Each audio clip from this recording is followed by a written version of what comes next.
It is the 14th day of October 2022. A very good evening to you and welcome to your number one home of untold stories. This is TV47 Newsfeed. Buckle up for the next 30 minutes. We have prepared the news updates in this particular hour. Now, a body card attached to Mama Ida Odinga has been shot dead. Police in Kisumu have launched investigations into the shooting that happened this morning. According to Kisumu County Police Commander Alphonse Kimathi, the incident happened today at around 3:30 a.m. at Victoria Gardens Estate within Kisumu West Sub-County. Addressing the media, the police boss said preliminary reports indicated that one lady, Marion Ouma, was in the company of a friend by the name Donar Kajuang and a police officer, Barak Otieno Oduor, who were at Donde's bar before leaving for Riat, where the lady was staying. According to the reports, the bodyguard was killed in a love triangle. Collins Kundu, manager wa SIGNET bar.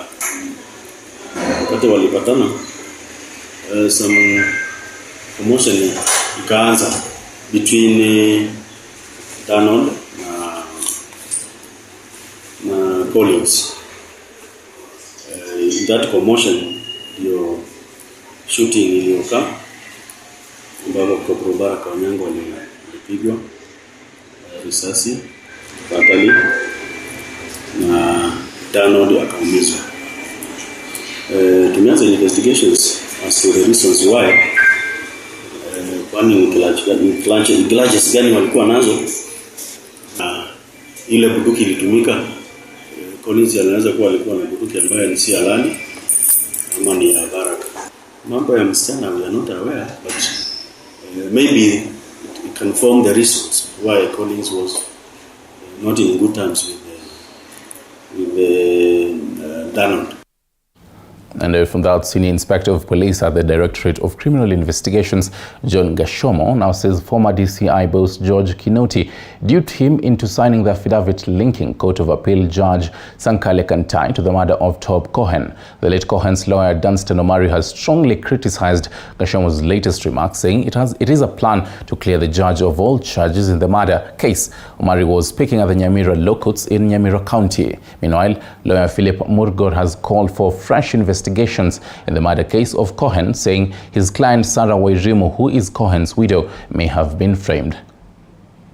Today's Star newspaper has carried a story whereby the DCI who swore the affidavit that implicated Justice Kantai to the murder of our client, my client, Top Cohen, has said he was duped to sign that affidavit. In the story in the newspaper, a senior police officer, third in rank in the form of the National Police Service Commission, has said that he was called into the office of one George Maingi Kinoti, then the DCI, given a document. He signed that document. Later, he wrote a memo to the Attorney General in 2021. That memo recanting that he never swore that affidavit. Very critical issues arise as the advocates for Top Cohen. Was Top Cohen murdered? Yes, every Kenyan knows Top Cohen was murdered. Were people charged? Yes. 2 people were charged. We went to court demanding for Justice Kantai to be also charged because of the heinous murder that was occasioned on our client, the late Top Cohen. Clearly, this is a political maneuver to clear a judge. Remember, the current regime is in bed with the judiciary. And from that, the Director of Public Prosecutions, DPP Nuruddin Haji, has made a U-turn on the corruption case against former Samburu Governor Moses Lenol Kulal. On Wednesday this week, DPP Haji applied to have the graft case against Lenol Kulal withdrawn. However, trial magistrate Thomas Nzioki asked Haji to give valid reasons for the withdrawal of Lenol Kulal's corruption case before he could close the file. Lenol Kulal is facing allegations of embezzling 80 million Kenyan shillings belonging to the Samburu County government. The said offence occurred between 2013 and 2018 when he was serving as governor.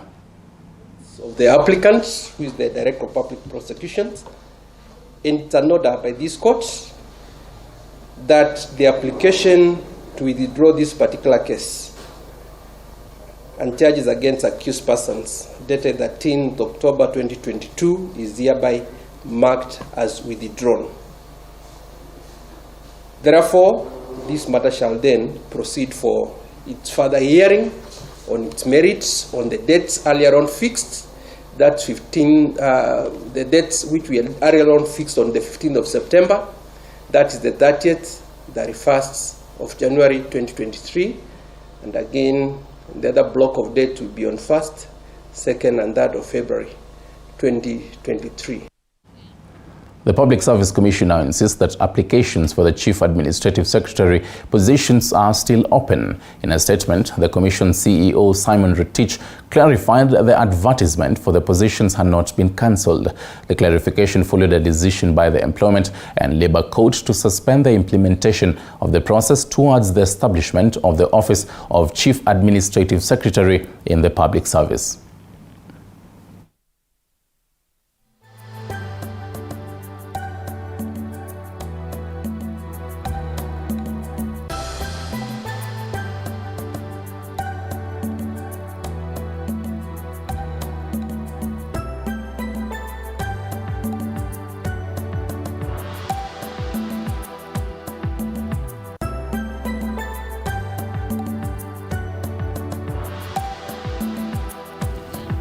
Now to some sad news. 3 sand miners have died in Kasilanga area, Machakos County, after the mine they were mining in collapsed. Eyewitnesses at the scene say that previously there was a meeting to stop the scooping of the soil, but the plea fell on deaf ears. Area Assistant Chief James Musimi, confirming the incident, says 2 died on the spot while one of them died in the hospital while receiving treatment. According to the residents, poverty has forced them to risk their lives to sustain their livelihoods. They're now calling upon the government to intervene and help them so that they can afford a simple lifestyle without risking their lives.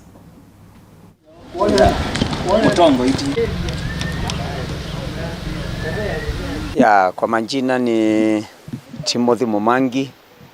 Mimi ni mwalimu katika hii area. Wakati tukitoka shuleni ndio tumepata habari kwamba kuna ajali imetendeka kwa Kinjinji. Alafu ndio nimeteremka kufika kuona. Na kwa kweli kumekuwa na shida kubwa katika maeneo haya. Maana watu wamekuwa wakichimba mchanga. Nafikiri ni kwa sababu ya shida ya maisha mahali ilifika. Lakini sasa ule mchanga wanachimba kuna hatari kubwa, wanahatarisha maisha yao. Na tungeomba kama kungekuwa na mpango mzuri tu kuwaelimisha hatari ambao wanaweza kukumbana nao. Na pia hiyo mchanga ni ya familia. Tumeketi tukasema hiyo mchanga ikomeshwe, lakini bado watu hawakusikia. Wakaendelea tu na kuchimba. Ninaomba hiyo mchanga sub-chifu wa huku aikomeshe. Maana aliambiwa hayo maneno. Akakuja akachukua vitu vile walikuwa wanachimba nazo. Na kesho yake wale walikuwa wanachimba wakaenda wakachukua hizo vitu, sijui ni nini walimpatia. Kwa hivyo mimi ninaomba msaada, mchukue hiyo hatua kwa maana hiyo kitu imetufanya vibaya sana. May the souls rest in eternal peace. Now to something that clearly screams African timing. It's barely a day to the closure of SIM card registration as directed by the Communications Authority of Kenya after extending the registration process. The extension came after SIM card operators failed to meet 100% compliance earlier this year. Long queues have been witnessed at various service providers' customer care shops as customers hope to comply with the regulations before closure of business tomorrow to avoid penalties. The Communications Authority CA has ruled out any possibility of extending the deadline. Usia kuhusu jambo fulani ni vizuri kufanya kwa sababu unajua sasa saizi unaangalia saizi Wakenya wengi wanarundika kwenye maduka wakitaka kufanya nini ile rush hour saizi imekuwa. So unapata shughuli zao mingi inakuwa ni ya laini, lakini sasa pindi wakati wamesikia mambo ya mwisho imefika ndio wanakimbia sakule. So kidogo wanaona ni kama Wakenya inafaa at least wakisikia jambo fulani inafaa kufanyika wafanye, wasio wenye kuongoja hadi siku za mwisho. Kuna watu hawakuwa na hiyo knowledge ya kuupdate, so walifikia mpaka mahali ikakuwa hawezi wakapiga simu.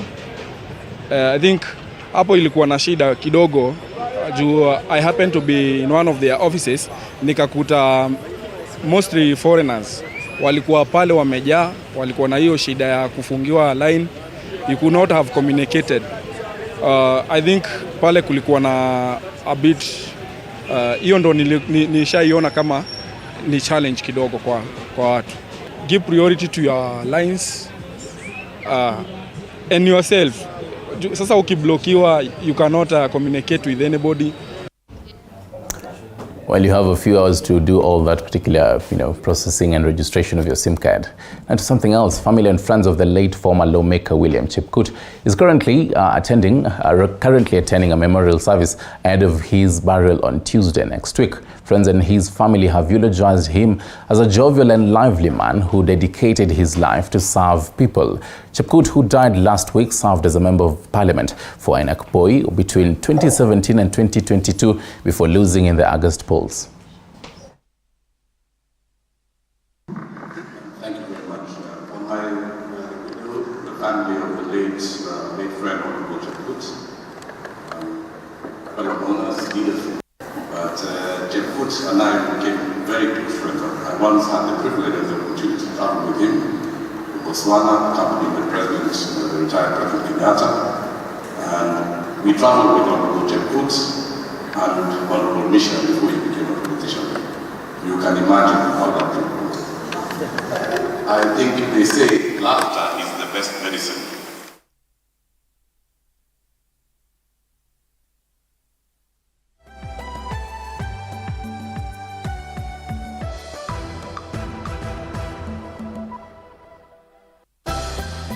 Moving on, President William Ruto led the celebrations of the Kenya Defence Force Day, observed every 14th of October in honor of heroes and heroines. The event that is taking place in Nanyuki, Laikipia County is the first military event President Ruto is taking part as the Commander-in-Chief of the Defence Forces after being elected as the 5th President. The event has been observed since 2012 after the Operation Linda Nchi was launched in 2011. Aspects of research and development undertaken by the KDF, some of which were showcased at the just concluded Nairobi International Trade Fair. I look forward to see more innovations from the military family. It is desirable that the solutions out of your laboratories and workshops are not exclusively focused on defense and security. I urge you to also seek to address human security needs of the citizenry, like food security and affordable housing. Indeed, the broad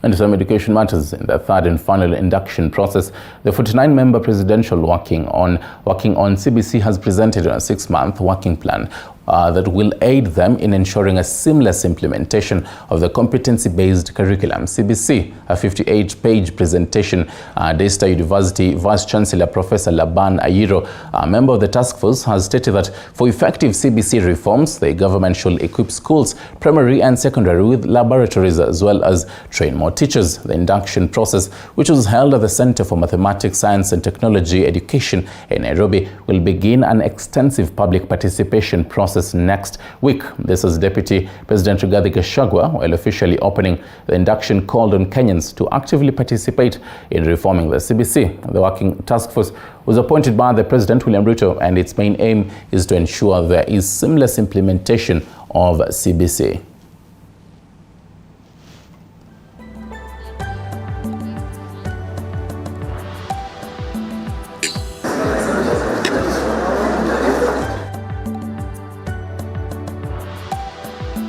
Elsewhere, the drought situation continues to worsen in the country, with an estimated 4.5 million people expected to be facing severe drought by December this year. The drought condition in the country has continued to deteriorate as several parts of the arid and semi-arid lands remain relatively dry and sunny, with 20 out of the 23 arid and semi-arid counties affected. According to the Secretary General for Red Cross Society, Dr. Asha Mohammed, this year's drought is the worst in 40 years, leaving not only people but also livestock emaciated.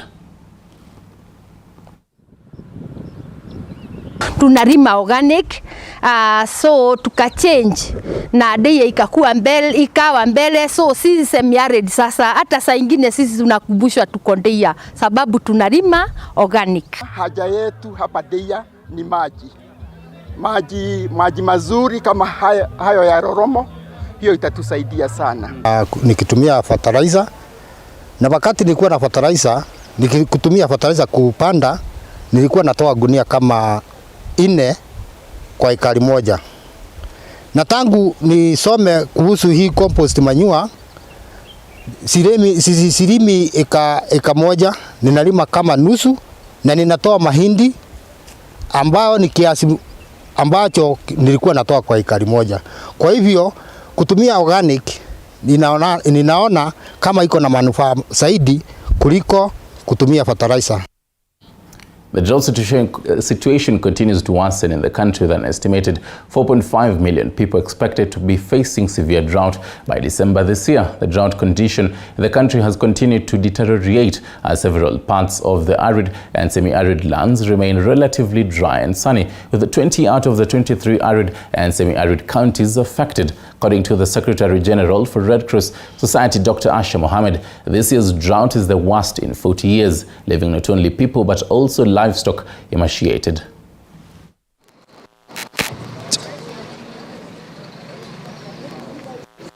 That this is the worst drought to hit the region in over 40 years. What is worse is that the number of people in need of help continues to rise every day. The regions of Kenya where it has resulted to longest drought, as you have heard, in the last 40 years. About 4.3 million people are affected by this acute food insecurity, and about 1.2 million livestock are already dead. There are 9 worst affected counties categorized as the red zone.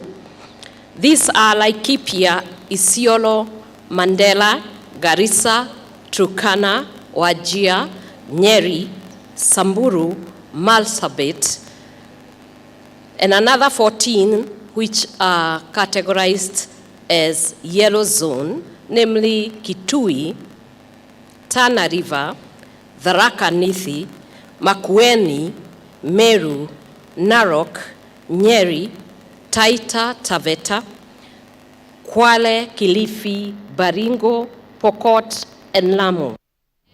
And some health matters now. A huge number of Taita Taveta residents have benefited from free eye screening services sponsored by Fred Holler's Foundation in partnership with Taita Taveta County Government. Members of the public have been urged to go for the eye checkup, since a large portion of the Kenyan population is at risk of developing eye-related illnesses which have been attributed to environmental and genetic factors. The condition, I would advise everyone, even when you feel you are okay, you may not be very okay until you have seen a doctor. And it's a continuous thing.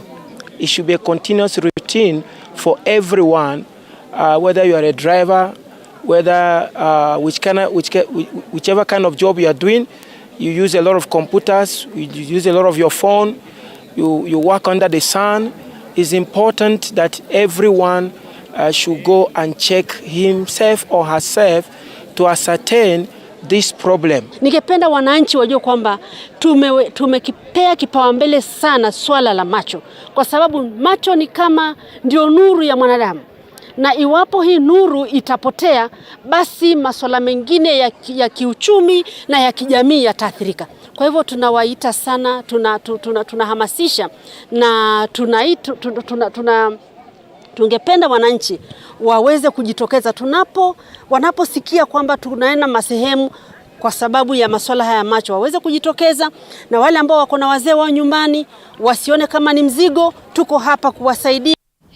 And to the wonderful world of sports. Sports stakeholders in Kiambu County have decried poor leadership and lack of finances to the sports department, which they say has impeded the growth of talent in the area. Speaking to a section of the press, or rather speaking to the media, Athletics Kenya Embu County branch chairman Stephen Njeru stated that hardships associated with sports discourage players who end up abandoning the natural gifts as they search for other sources of livelihoods. According to Njeru, the root of the problem is in the appointment of leaders in the docket who have no clear understanding of sports, as he appealed to the national government to revise the appointments for the benefit of sports. Meanwhile, athletes who spoke at the training camp at the University of Embu grounds lamented over the challenges they face, as they pointed out the lack of training equipment as a major issue.